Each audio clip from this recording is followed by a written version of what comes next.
Hello అండి, welcome back to our channel. ఈ రోజు story villain husband episode 22.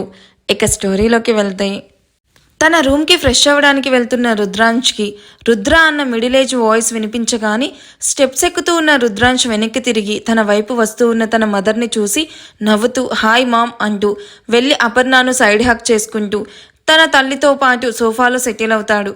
Rudra, ఏంటి ఇవాళ ఇంత ఎర్లీగా వచ్చావు? డైలీ 10 అయితే కానీ ఇల్లు మొహం చూడవు, అలాంటిది ఇవాళేంటి అంత ఫాస్ట్గా వచ్చావు అని కొడుకు వైపు చూస్తూ మేడ్తో ఇద్దరికి టీ తీసుకుని రమ్మని చెప్తుంది Aparna. Mom, don't act smart, okay? Shreya already నీకు చెప్పే ఉంటుంది కదా తనతో డిన్నర్కి వెళ్తున్నా అని. Again why are you asking me అంటూ కళ్ళెగరేస్తూ అడుగుతున్న రుద్రాంశ్ వాయిస్కి గతుక్కుమంటుంది అపర్ణ. వాట్? డిన్నర్ ఏంటి? Really I don't know Rudra అని ఇన్నోసెంట్గా చెప్తూ ఉన్న తల్లిని చూసి విసుగ్గా ఫేస్ని తిప్పేస్తాడు రుద్రాంశ్. ఏదైతేనేంటి, ఇన్నాళ్ళకి దాంతో డిన్నర్కి వెళ్ళడానికి ఓకే చెప్పావు, అదే హ్యాపీ అని సర్వెంట్ ఇచ్చిన టీకప్ని అందుకుంటూ, మీరు డిన్నర్కి వెళ్తున్న రిసార్ట్ ఇక్కడి నుంచి చాలా లాంగ్ రుద్ర, నువ్వు త్వరగా ఫ్రెష్ అయ్యి స్టార్ట్ అవ్వు, ఆ పిచ్చిది నీ కోసం వెయిట్ చేస్తూ ఉంటుంది. రుద్రాంశ్ లెఫ్ట్ ఐబ్రో రైస్ చేసి అపర్ణ వైపు చూసి, మేము డిన్నర్కి వెళ్తున్నట్టు తెలియదు అన్నావు కదా మామ్, మరి ఇక్కడి నుంచి రిసార్ట్ చాలా లాంగ్ అని ఎలా చెప్తున్నావు? కనిపెట్టేశాడు అని తల కొట్టుకొని, అదే రుద్ర, డిన్నర్ అంటే కొంచెం లాంగ్ రిసార్ట్ని ప్లాన్ చేసుకొని ఉంటారు కదా అని అలా చెప్పాను అంతే. ఓకే రుద్ర, వెళ్ళి ఫ్రెష్ అవ్వు, నాకు కూడా కొంచెం వర్క్ ఉంది అని అక్కడి నుంచి వడివడిగా వెళ్తూ ఉన్న అపర్ణని చూసి, హఫ్ మామ్, నీకు అన్నీ తెలిసి కూడా ఏమీ తెలియనట్టు ఇంకా ఎన్ని డేస్ ఇలా మేనేజ్ చేస్తావో నేను చూస్తానే ఉన్నాను అనుకొని తన చేతిలో ఉన్న టీకప్ని ఫినిష్ చేసి ఫ్రెష్ అవ్వడానికి తన రూమ్కి వెళ్తాడు. కొంచెంలో మిస్ అయ్యాను, అయినా నాకు ఎగ్జైట్మెంట్లో ఏం మాట్లాడుతున్నానో నాకే తెలియడం లేదు అని తన ఎగ్జైట్మెంట్ తగ్గించుకుంటూ వెంటనే శ్రేయాకి కాల్ చేస్తుంది. రుద్రాంశ్తో డిన్నర్కి వెళ్ళడానికి రెడీ అవుతున్న శ్రేయ అపర్ణ నుండి కాల్ రావడం చూసి నవ్వుతూ కాల్ లిఫ్ట్ చేసి హాయ్ ఆంటీ అంటూ ఎప్పటిలానే నవ్వుతూ విష్ చేస్తుంది. ఈ హాయిలు బాయిలు తర్వాత శ్రేయ, నేను చెప్పినట్టు పక్కా ఇండియన్ గర్ల్ లాగా శారీలో రెడీ అయ్యావా? అలాగే నేను నీకు గిఫ్ట్ చేసిన ఇయర్ రింగ్స్ పెట్టుకో, అలాగే హార్డ్గా పర్ఫ్యూమ్ స్ప్రే చేయకు, లైట్గా ఉన్న షేడ్ యూజ్ చేయి, అండ్ మెయిన్లీ బ్యాంగిల్స్ అండ్ మొహాన బిందీ పెట్టడం అస్సలు మర్చిపోకు. మొత్తం రెడీ అయ్యాక నాకు వీడియో కాల్ చేయి, ఏమైనా తక్కువ ఉంటే నేను నోటీస్ చేస్తాను. మీరు టెన్షన్ పడకండి ఆంటీ, నాకు మీరు చెప్పినవన్నీ బాగా గుర్తున్నాయి. ఇప్పటికీ 60 టైమ్స్ చెప్పారు, ఇంకా మీరు ఇలాగే చెప్తే డెఫినెట్గా మర్చిపోతారు.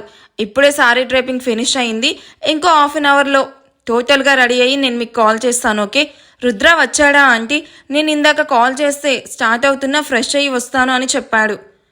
వచ్చాడు, 10 మినిట్స్ అవుతుంది, ఫ్రెష్ అవ్వడానికి వెళ్ళాడు, నువ్వు త్వరగా రెడీ అయ్యి నాకు కాల్ చేయి అని అపర్ణ కాల్ కట్ చేసి శ్రేయ ఎప్పుడు కాల్ చేస్తుందా అని వెయిట్ చేస్తూ కూర్చుంటుంది.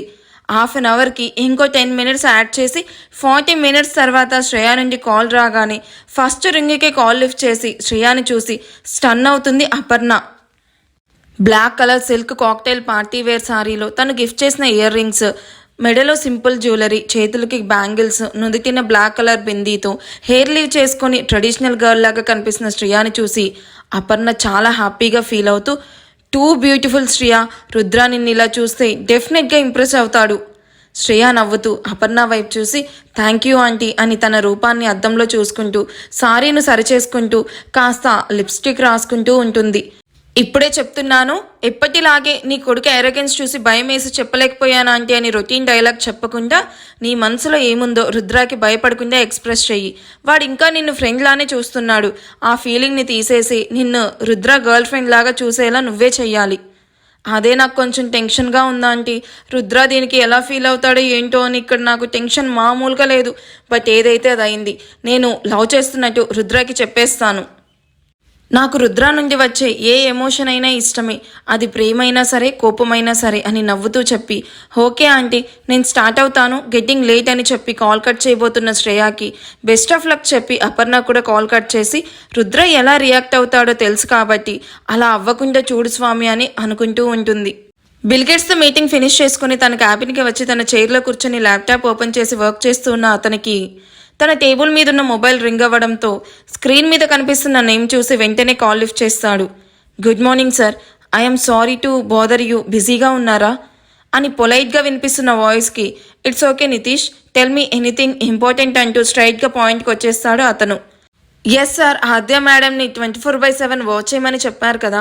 మేడం ఇప్పుడే తన ఫ్రెండ్తో కలిసి హాస్పిటల్కి వచ్చారు సార్ అని హాస్పిటల్ ముందు కారు ఆపి లోపలికి వెళ్తున్న ఆద్య మాన్య వైపు చూస్తూ అతనికి ఇన్ఫర్మేషన్ ఇస్తున్నాడు నితీష్. వాట్, హాస్పిటల్కా? Is it everything okay? Hospital name ఏంటో చెప్పు, నేను ఇప్పుడే స్టార్ట్ అవుతున్నాను అని కార్ కేసు తీసుకుని క్యాబిన్ బయటికి నడుస్తున్నాడు. Nothing to worry sir, madam బాగున్నారు. మేబీ మేడంకి కావాల్సిన వాళ్ళు ఇక్కడ ఎవరైనా అడ్మిట్ అయ్యారనుకుంటా. మీరు వచ్చేలోగా నేను డీటెయిల్స్ తెలుసుకుంటాను sir. And hospital name Yashoda అని నితిన్ చెప్పి కాల్ కట్ చేసి ఆద్యాను ఫాలో అవుతూ ఉంటాడు. సడన్గా హాస్పిటల్ ఏంటి, ఏమై ఉంటుంది అని ఆలోచిస్తూనే డ్రైవర్ని వద్దని చెప్పి తనే సెల్ఫ్ డ్రైవ్ చేస్తూ నితీష్ పంపించిన హాస్పిటల్కి స్టార్ట్ అవుతాడు అతను. ఏమైందే నీకు, పొద్దున్నే ఇలా హాస్పిటల్కి తీసుకొచ్చావు? మనం నైట్ పడుకునేసరికి 2 అయింది. నాకు బాగా నిద్ర వస్తుంది అంటున్న వినకుండా నన్ను అట్లీస్ట్ బ్రష్ కూడా చేసుకొని ఇవ్వలేదు అని ఇంకా నిద్రమత్తుతోనే హాస్పిటల్కి నడుస్తున్న ఆద్యాను అడుగుతుంది మాన్య. నువ్వే కాదు, నేను కూడా బ్రష్ చేయలేదు, కానీ మాట్లాడకుండా పద అని రిసెప్షన్లో.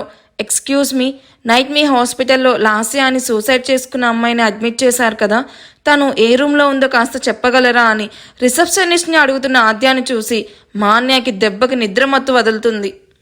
రిసెప్షనిస్ట్ సిస్టంలో చెక్ చేసి, ఎస్ మ్యామ్, మీరు చెప్పిన పేషెంట్ నైట్ అడ్మిట్ అయ్యారు, room number 13, 4th floor right side అని చెప్పగానే థ్యాంక్ యూ అని చెప్పి లిఫ్ట్లోకి ఎంటర్ అవుతారు. వీళ్ళ వెనుకనే మరో లిఫ్ట్లో నితీష్ కూడా ఫాలో అవుతాడు. ఇద్దరు సేమ్ టైంకి ఎదురెదురు లిఫ్ట్ డోర్స్ ఓపెన్ చేసుకొని అందరూ 4th ఫ్లోర్లోకి ఎంటర్ అవుతారు. ఆద్య ఏమైంది, లాస్య సూసైడ్ చేసుకోవడం ఏంటి, నాకేం అర్థం కావడం లేదు, దానికేమైంది సడన్గా ఇలాంటి డెసిషన్ తీసుకుంది, అసలు నీకు ఈ విషయం ఎవరు చెప్పారు అని 13 నెంబర్ ఎక్కడుందా అని చూస్తున్న ఆద్యను అడుగుతూ ఉంటుంది మాన్య. లాస్య తమ్ముడు ప్రవీణ్ మార్నింగ్ కాల్ చేసి ఏడుస్తూ చెప్పాడు. పైగా వాళ్ళ పేరెంట్స్ ఎవరు ఊర్లో లేరట, వాళ్ళకి ఈ విషయం తెలిస్తే తట్టుకోలేరని పాపం వాడు చాలా టెన్షన్గా చెప్పాడు. అందుకే నేను వెంటనే నిన్ను లాక్కుని వచ్చాను అని 13 నెంబర్ రూమ్ కనిపించగానే ఇద్దరు ఆ రూమ్లోకి వెళ్తారు. ఆద్య మాన్యాలను చూసిన 19 ఇయర్స్ ప్రవీణ్ హక్క అని ఏడుస్తూ వెళ్ళి ఇద్దరిని హక్ చేసుకుంటూ ఏడవడం చూసి ఇద్దరు బాధగా ప్రవీణ్ వీపు నిమురుతూ, కంట్రోల్ ప్రవీణ్, అక్కకి ఏమీ అవ్వదు, మేము వచ్చేసాం కదా, ధైర్యంగా ఉండు అని ప్రవీణ్కి ధైర్యం చెప్పి తను నార్మల్ అయ్యాక లాస్య బెడ్ దగ్గరికి నడుస్తారు. ఇంకా స్పృహలోకి రాని లాస్య వైపు చూస్తూ, అసలు ఏం జరిగింది ప్రవీణ్, లాస్య ఎందుకు ఇలాంటి పిచ్చి పని చేసింది, ఇంట్లో ఏమైనా గొడవ జరిగిందా అని నెమ్మదిగా ప్రవీణ్ పక్కన కూర్చోబెట్టుకుని అడుగుతుంది ఆద్య. అదేం లేదక్క, ఇంట్లో అంతా బాగానే ఉంది. అండ్ మమ్మీ డాడీ కూడా నిన్ననే రిలేటివ్స్ మ్యారేజ్ కోసం ముంబై వెళ్ళారు. నేను నైట్ బయటికి వెళ్ళి ఇంటికి వచ్చేసరికి అక్క ఏడుస్తూ పాయిజన్ తాగుతూ కనిపించింది. వెంటనే దాన్ని పడేసి అక్కను బలవంతంగా ఇక్కడికి తీసుకొచ్చాను అని ఏడుస్తూ చెప్తాడు. ఓకే కూల్, ఏడవ కానీ ప్రవీణ్కి ధైర్యం చెప్తూ లాస్య ఎప్పుడు కాన్షియస్లోకి వస్తుందా అని వెయిట్ చేస్తూ ఉంటారు. కాసేపటికి లాస్య నెమ్మదిగా కళ్ళు తెరవడం చూసిన మాన్య, ఏ అమ్ము, లాస్య కాన్షియస్లోకి వచ్చింది, లుక్ ఎట్ హర్ అని పిలవగానే ముగ్గురు లాస్య చుట్టూ చేరి తన వైపు చూస్తారు. లాస్య కళ్ళు తెరిచి సీలింగ్ వైపు చూస్తూ ఉన్న తనకి తను ఇంకా చావలేదు అని, అది తన ఇల్లు కాదు అని తెలియడంతో తను ఎక్కడుందో అర్థమవ్వక తన కళ్ళను అటూ ఇటూ తిప్పుతూ చూస్తూ ఉన్న తనకి కన్నీళ్లతో తన వైపు చూస్తూ కనిపిస్తాడు తన తమ్ముడు ప్రవీణ్. ప్రవీణ్ అంటూ కన్నీళ్లతో పిలుస్తూ ఉన్న లాస్యాను చూసి హక్క అని ఏడుస్తూ, ఎందుకు ఇలాంటి పిచ్చి పని చేశావు, నీకేమన్నా అయితే మమ్మీ డాడీకి నేను మొహం చూపించగలనా, అసలు నువ్వు లేకుండా మేము ఎలా ఉంటామనుకున్నావు అక్క, నాకు చాలా భయం వేసింది, అందుకే ఆద్య అక్కకి కాల్ చేశాను అని కన్నీళ్లు తుడుచుకుంటూ ఆద్య వైపు చూస్తాడు.